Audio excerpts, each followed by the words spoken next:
बड़े हर्ष की बात है कि अनंत श्री भूषित जगत गुरु विश्वकर्मा शंकराचार्य जी के सानिध्य में हम सब आज दूसरे दिन की कथा सुनने जा रहे हैं।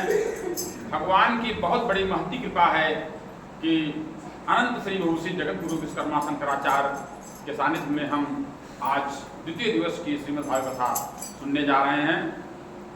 प्रिय भक्तों, महाराज जी हमारे सामने विराजमान हैं और मैं यह चाहता हूं कि कथा शुभारंभ होने के पहले महाराज जी आशीर्वचन दें, इसके बाद कथा प्रारंभ हो।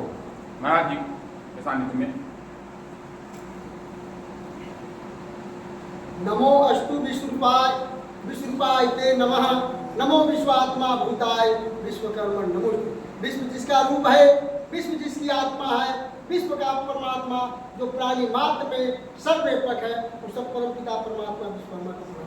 बड़े हर्ष की बात है कि आज तीर्थराज प्रयाग पावन पवित्र भूमि अंतर्राष्ट्रीय विश्वकर्मा महाशक्ति पीठ के गुफा में श्रीमद् भागवत महापुराण कथा का आज 19 मार्च 2025 को कथा का दूसरे दिन चल रहा है। हमारे बीच कथावाचक आचार्य अवधेश दास जी महाराज के द्वारा आज द्वितीय दिन कथा का प्रारंभ हो चुका है। सभी भाइयों बहनों बुजुर्गों को मैं शुभ संदेश दे रहे हैं। सभी देशवासियों को शुभ संदेश है कि श्रीमद् भागवत महापुराण एक ऐसे 18 पुराणों में सिर्फ श्रीमद् भागवत महापुराण का ही महत्व, 18 पुराण का महत्व इसी पुराण में भी हो जाता है।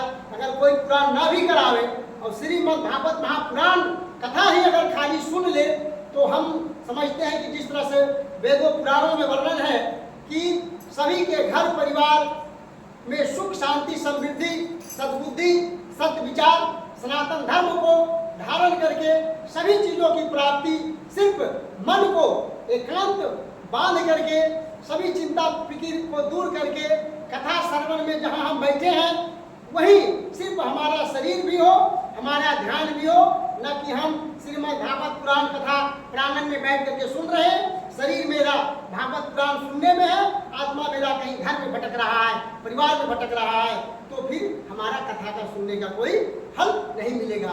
इसलिए जहाँ मेरा शरीर है वही मेरा आत्मा हो, तो श्रीमद् भागवत कथा पुराण का श्रवण सुख और शांति समृद्धि देने वाले हैं। बड़े सौभाग्य है कि तीर्थराज प्रयाग कुंभ अभी समाप्त हुआ है और हमारे अंतर्राष्ट्रीय विश्वकर्मा महाशक्ति पीठ में श्रीमद् भागवत महापुराण कथा का आज द्वितीय दिन श्रवण हो रहा है।